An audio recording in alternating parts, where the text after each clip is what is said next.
Bismillahirrahmanirrahim. Assalamu alaikum, dear students.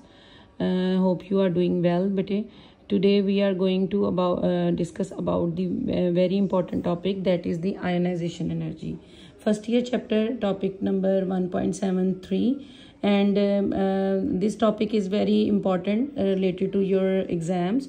बेटे ionization energy के बारे में आप लोगों ने पहले भी पढ़ा होगा, तो इसको और सबसे पहले आपने आयनाइजेशन एनर्जी और इसकी टाइप्स वगैरह को हम डिस्कस करेंगे, and factor affecting the ionisation energy इसको डिस्कस करेंगे, और उसके बाद बेटे हम इसका पीरियोडिक ट्रेंड देखेंगे कि what is the periodic trend जो है अलोंग द पीरियड और अलोंग द ग्रुप हमारे पास जो है वो पीरियोडिक ट्रेंड में क्या चेंजेस आती हैं। ठीक है, सबसे पहले बेटे हमारे पास है आयनाइजेशन एनर्जी। इसकी डेफिनेशन हमारे पास आप देख लें, बहुत आसान सी इजी सी है, बहुत कोई कॉम्प्लिकेटेड टॉपिक नहीं है।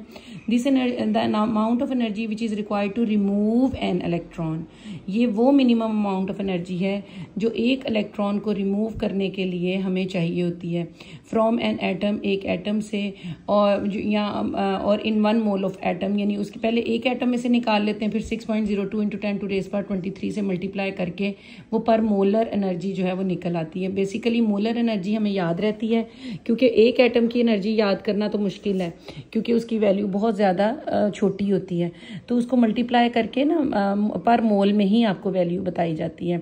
तो minimum amount of energy which is required to remove an electron, एक इलेक्ट्रॉन को रिमूव करने के लिए, और इलेक्ट्रॉन कहाँ से रिमूव करना है? आउटर मोस्ट शेल में से, क्योंकि इनर शेल तो तभी हमें एक्सपोज होते हैं जब आउटर मोस्ट शेल ख़त्म होता है। तो आउटर मोस्ट शेल में से पहला इलेक्ट्रॉन जो रिमूव करने के लिए हमें एनर्जी चाहिए होती है of an element in gaseous state to form 1 mole of the gaseous ion. तो बेटे आपको पता ही है इसमें कंडीशंस क्या है कि एटम जिसमें से आपने रिमूव करना है उसकी गैशियस स्टेट होनी चाहिए, और दूसरा जो है वो एज अ रिजल्ट कैटाइन बनाएगा। हमने पीछे अभी टॉपिक पढ़ा एनाइन और कैटाइन का एटॉमिक रेडियस हमने और आयनिक रेडियस में हमने उसको डिस्कस किया था। तो बेटे जैसे ही एक इलेक्ट्रॉन लॉस करेगा, जैसे सोडियम की एग्जांपल उन्होंने आपको दी हुई है, तो आप नीचे सबसे पहले आप एग्जांपल देखें, सोडियम है, सोडियम में बेटे 11 इलेक्ट्रॉन होते हैं, और आउटर मोस्ट इलेक्ट्रॉन जब रिमूव करते हैं तो 10 इलेक्ट्रॉन रह जाते हैं, और उसके ऊपर +1 चार्ज आ जाता है। आपकी बुक में सिर्फ पॉजिटिव लिखा हुआ है, +1 चार्ज है, अब यानी 1 ना भी लिखें तो कोई डजेंट मैटर। तो ये बेटे, और एक इलेक्ट्रॉन जो है वो प्रोडक्ट वाली साइड पे है, यानी मींस रिमूव हो गया। तो बेटे इसको डेल्टा एच का मतलब है चेंज इन एंथैल्पी। एंथैल्पी बेटे किसे कहते हैं? Internal energy at constant pressure, यानी हम जिसके ऊपर भी काम कर रहे हैं कांस्टेंट प्रेशर 1 atm पे काम करते हैं, तो इसको डेल्टा एच से शो करते हैं। ये आगे हम आपको जो है वो थर्मोडायनामिक के चैप्टर में भी इसको डिस्कस करेंगे। और अगर आप ये देखें कि आई जो बेटे लिखा हुआ है आयनाइजेशन एनर्जी के लिए, और 1 लिखा हुआ है, 1 का मतलब है फर्स्ट आयनाइजेशन एनर्जी, यानी जब पहला इलेक्ट्रॉन रिमूव करना है तो उसके लिए 494 किलो जूल पर मोल एनर्जी जो है वो रिक्वायर्ड है। इसी तरह कैल्शियम है, कैल्शियम बेटे दूसरे ग्रुप का एलिमेंट है, इसलिए इसके आउटर मोस्ट में 2 इलेक्ट्रॉन होते हैं। कैल्शियम के आउटर मोस्ट में 2 इलेक्ट्रॉन होते हैं। तो बेटे पहला इलेक्ट्रॉन रिमूव करने की एनर्जी जो है वो हमारे पास डेल्टा H1 जो है इसकी बेटे 590 है, जबकि दूसरा आयन इलेक्ट्रॉन जो लॉस करने की एनर्जी है बेटे वो 1150 किलो जूल पर मोल है आपके सामने।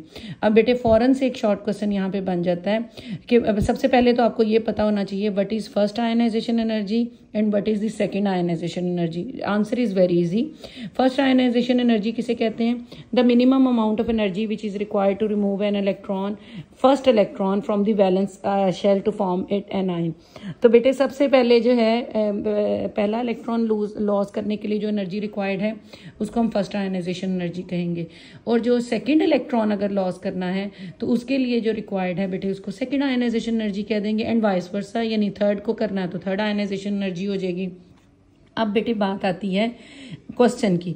The short question is very much important is this, why the value of the second electron energy is ionisation energy is always greater than that of the first ionisation energy. Second ionisation energy की value जो है first ionisation energy से क्यों ज्यादा होती है? बल्कि इन्होंने कैल्शियम के सिलसिले में तो आपको थर्ड आयनाइजेशन एनर्जी भी बता दी है, जो कि बहुत ज्यादा है, 4940। तो ये क्यों ज्यादा है इसकी भी रीजन मैं आपको बता देती हूँ। बेटे ये याद रखना है कि कैल्शियम सेकंड ग्रुप का मेंबर है, इसके आउटर मोस्ट में 2 इलेक्ट्रॉन होते हैं। तो बेटे जब ये 2 इलेक्ट्रॉन लॉस कर देता है ना, तो इसका ऑक्टेट कंप्लीट हो जाता है। ये बात अपने माइंड में रखिएगा, ठीक है। अब मैं आपको सबसे पहले आंसर बताती हूँ कि बेटे जैसे ही पहला इलेक्ट्रॉन लॉस होता है तो बेटे बाहर नंबर ऑफ इलेक्ट्रॉन की तादाद क्या हो जाएगी, कम, न्यूक्लियस का होल्ड हो जाएगा ज़्यादा, साइज जो है वो श्रिंक कर जाएगा। ये मैं आपको पीछे आयनिक साइज में बता चुकी हूँ।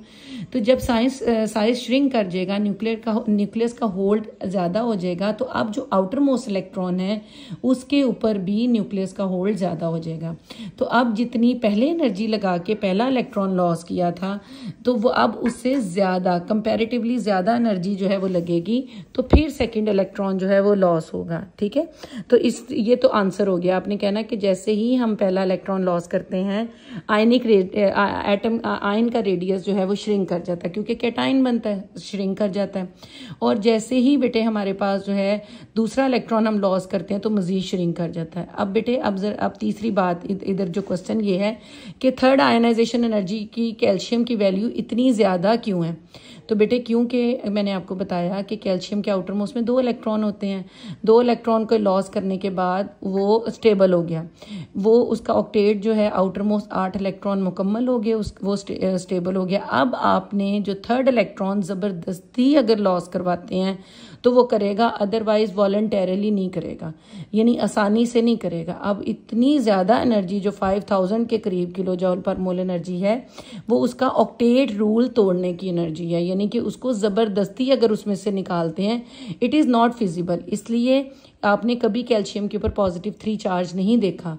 ये आंसर है कि कैल्शियम के ऊपर +3 चार्ज क्यों नहीं पॉसिबल, क्योंकि उसका 2 इलेक्ट्रॉन लॉस करने के बाद ही उसका ऑक्टेट जो है वो कंप्लीट हो जाता है, ठीक है। तो ये बेटे आपने वैल्यूज जो है कंसीडर करनी है। उसके बाद बेटे आगे देखें, factor affecting the ionisation energy. कौन कौन से फैक्टर हैं? सबसे पहले तो बेटे आप देखें न्यूक्लियर चार्ज है, ऊपर मैं डिस्कस कर चुकी कि जितना ज़्यादा greater the effective nuclear charge होगा, ग्रेटर जो है हमारे पास फोर्स ऑफ अट्रैक्शन होगी, और उतना ही मुश्किल हो जाएगा इलेक्ट्रॉन को रिमूव करना। इसका मतलब है कि जितना साइज छोटा होगा और उसकी आयनाइजेशन एनर्जी उतनी ही ज़्यादा होगी। जैसे कि लिथियम की आयनाइजेशन एनर्जी की वैल्यू कंपैरेटिवली सीजियम से ज़्यादा होगी, क्योंकि सीजियम में साइज़ बहुत बड़ा है, आउटर मोस्ट इलेक्ट्रॉन न्यूक्लियस से बहुत दूर है। तो जब दूर होगा तो इलेक्ट्रॉन रिमूव करना जो है वो आसान होगा। जब न्यूक्लियस के कोई भी चीज़ करीब होगी तो इलेक्ट्रॉन रिमूव करना जो है वो मुश्किल होगा। तो ionisation energy is inversely proportional to the atomic size या आयनिक साइज, यानी जैसे जैसे साइज बढ़ता जाएगा, याद रखिएगा, आयनाइजेशन एनर्जी की वैल्यू जो है वो हमारे पास जो है वो कम होती चली जाएगी। तो बेटे फौरन से आप लोग पीरियोडिक ट्रेंड की तरफ भी अगर आप देख लें, तो इधर मैं आपको पीरियोडिक ट्रेंड भी साथ ही डिस्कस कर देती हूँ कि पीरियोडिक ट्रेंड ऊपर से नीचे जब हम लोग ग्रुप में मूव करते हैं तो साइज बढ़ता है। तो बेटे इसका मतलब है आयनाइजेशन एनर्जी की वैल्यू क्या हो जाती है, कम हो जाती है। And when we move from left to right, तो बेटे साइज कम होता है, तो आयनाइजेशन एनर्जी की वैल्यू क्या हो जाती है, ज़्यादा हो जाती है। ये ग्राफ से भी आपको जो है इजीली समझ आ जाएगी। अब इसमें बेटे दूसरा नंबर पे आप देखें साइज ऑफ एन एटम, ये मैं डिस्कस कर चुकी। बिगर साइज होगा तो आयनाइज, एक ही चीज़ को उन्होंने दूसरे तरीके से आपको बताया, आउटर मोस्ट इलेक्ट्रॉन जो है उसके ऊपर फोर्स वीक हो जाएगी, ईजी हो जाएगा, आसान हो जाएगा रिमूव करना। तो थोड़ी सी आयनाइजेशन एनर्जी लगा के ही हमारा काम हो जाएगा, यानी हम इलेक्ट्रॉन लॉस कर सकेंगे। आयनाइजेशन एनर्जी के नतीजे में बेटे याद रखिएगा हमेशा कैटाइन बनते हैं। अगला टॉपिक जो है ना इलेक्ट्रॉन अफिनिटी, उसमें हमेशा एनाइन बनेंगे, ठीक है। इसी तरह बेटे इलेक्ट्रॉनिक अरेंजमेंट है बेटे आप लोगों की, और इलेक्ट्रॉनिक अरेंजमेंट में बेटे आपके पास जैसे नोबल गैसेज हैं, उसका तो ऑक्टेट बेटे कंप्लीट है, तो वो उसकी तो आयनाइजेशन एनर्जी की value very very very high होगी कि उसकी स्टेबिलिटी को डिस्टर्ब करना बहुत मुश्किल है। It is observe that half filled and completely filled orbitals are stable. ये हमें पता है। हाफ फील्ड का मतलब अगर आउटर मोस्ट में अगर 6 इलेक्ट्रॉन है, उसके हाफ फील्ड अगर 3 है पी ब्लॉक एलिमेंट में, तो बेटे वो ज़्यादा स्टेबल होंगे और 6 वाले ज़्यादा स्टेबल होंगे। ये आगे हम फर्दर आयनाइजेशन एनर्जी वगैरह जब देखेंगे तो फिर मैं आपको डिस्कस करूँगी। आयनाइजेशन एनर्जी जो है जैसे जैसे जो है हमारे पास फुली फील्ड और हाफ फील्ड की हमेशा ज़्यादा होती है, याद रखिएगा, और क्योंकि वो ज़्यादा स्टेबल होते हैं, और स्टेबल चीज़ को हिलाना, स्टेबल चीज़ को अनस्टेबल करना मुश्किल है। अच्छा जी, नोबल गैसेस वेरी स्टेबल होती हैं, इनकी आयनाइजेशन एनर्जी बहुत ज़्यादा होती है। इसी तरह बेटे आप लोगों के पास oxygen has the lower ionization energy than that of the nitrogen. बेटे ये भी एक क्वेश्चन आ सकता है कि ऑक्सीजन की जो है आयनाइजेशन एनर्जी जो है वो कम क्यों है एज़ कम्पेयर टू हमारे पास नाइट्रोजन के। तो बेटे आपको इसकी इलेक्ट्रॉनिक कन्फिग्रेशन अगर आप लोग देखेंगे तो उससे आपको अंदाज़ा हो जाएगा this is due to the half filled shell of the nitrogen, क्योंकि नाइट्रोजन क्या हाफ फिल्ड शेल है। कौन सा शेल हाफ फिल्ड है? इसका पी ब्लॉक आप देखें, पी एक्स है, पी वाई और पी जेड अगर आप लोग देखते हैं तो ये टोटली हमारे पास 6 इलेक्ट्रॉन्स जो हैं इसमें आने चाहिए। पी ऑर्बिटल में बेटे 6 इलेक्ट्रॉन होते हैं, लेकिन ये हाफ फिल्ड है यानी 3 इलेक्ट्रॉन इसमें आते हैं, तो ये ज़्यादा स्टेबल है एज़ कम्पेयर टू अगर आप नीचे ऑक्सीजन देखते हैं तो इसके आउटर मोस्ट में पी वाले, सिर्फ पी वाले आप काउंट कीजिए तो 4 हैं। 2p(x)(2) है, 2p(y)(1) है और 2p(z)(1) है, तो इसमें 4 है। 6 का हाफ 3 होता है, लेकिन 6 का हाफ 4 नहीं होता। तो ये बताने का मकसद है, यहाँ पे सिर्फ इस एग्जाम्पल को देने का मकसद है जो हाफ फील्ड होते हैं उनकी और जो फुली फील्ड होते हैं वो ज़्यादा स्टेबल होते हैं, उनमें से इलेक्ट्रॉन निकालना जो है वो मुश्किल होता है। ठीक है, इसी तरह बेटे आ जाइए शील्डिंग इफेक्ट की तरफ। शील्डिंग इफेक्ट बेटे क्या है? शील्डिंग इफेक्ट सबसे पहले आपको पता होना चाहिए, शील्ड का मतलब होता है हिफाजत। शील्डिंग इफेक्ट का मतलब क्या होता है? यानी न्यूक्लियस के आउटर मोस्ट जो एक इलेक्ट्रॉन हमारे पास नंबर ऑफ शेल है, दूसरा नंबर ऑफ शेल है, सोडियम के सीएन में अगर बात करते हैं तीसरा नंबर ऑफ शेल है, तो आउटर मोस्ट शेल तो तीसरा अगर फर्ज करें हैं तो अंदर वाले जो 2 शेल हैं वो उसको शील्ड फ्राहम कर रहे हैं। शील्ड फ्राहम करने का मतलब क्या है कि न्यूक्लियस के होल्ड से उसको बचा रहे हैं। तो शील्डिंग इफेक्ट बेटे जितना ज़्यादा स्ट्रॉन्ग किस्म का होगा, इलेक्ट्रॉन रिमूव करना जो है वो उतना ही आसान हो जाएगा। Greater the shielding effect easier to remove the electron, यानी कि अंदर वाले जितने अच्छा उसको स्ट्रांगली शील्ड कर रहे होंगे, बाहर वाले इलेक्ट्रॉन को रिमूव करना उतना ही आसान हो जाएगा। Larger the number of the inner electron, जितने इनर इलेक्ट्रॉन ज़्यादा होंगे उतना ही शील्डिंग इफेक्ट, क्योंकि शील्ड बढ़ती जाएगी ना, हिफाजत बढ़ती जाएगी, तो वो बेटे उसको हिफाजत करते जाएंगे और आउटर मोस्ट को रिमूव करना उतना ही क्या हो जाएगा, आसान हो जाएगा। शील्डिंग इफेक्ट हो गया। आगे बेटे हमारे पास है स्पिन पेयर रिपल्शन। बेटे स्पिन पेयर रिपल्शन अभी आप लोगों को शायद इतना ना क्लियर हो, क्योंकि आपने इलेक्ट्रॉनिक कन्फिग्रेशन जब पढ़ेंगे फिर आपको ये स्पिन का पता चलेगा। स्पिन का मतलब क्या होता है? स्पिन करना, घुमाना। तो इलेक्ट्रॉन पेयर की सूरत में बेटे इलेक्ट्रॉन होते हैं, जैसे 1s2 है ना, तो इसमें एक क्लॉकवाइज स्पिनिंग में आता है और एक एंटी क्लॉकवाइज स्पिन जो है वो मूव कर रहा होता है। तो बेटे हमारे पास यहाँ पे आप लोग देखें कि ये आपको when the electron are spin paired in the same orbital the repulsion between them can be lead to the slightly lower ionization energy as compared to removing the unpaired electron। वो कहते हैं जब हमारे पास इलेक्ट्रॉन मूव कर रहा होता है, spin में मूव कर रहा होता है, यानी 2 इलेक्ट्रॉन जब होते हैं तो वो ज़्यादा जो है हमारे पास स्टेबल जो है वो, यानी उनको निकालना जो है आसान हो जाता है। हाँ, जो एक इलेक्ट्रॉन होता है स्पिन में, एक ही इलेक्ट्रॉन होता है तो वो मोर स्टेबल होता है, और जो मोर स्टेबल चीज़ होती है बेटे उसको अनस्टेबल करना मुश्किल है।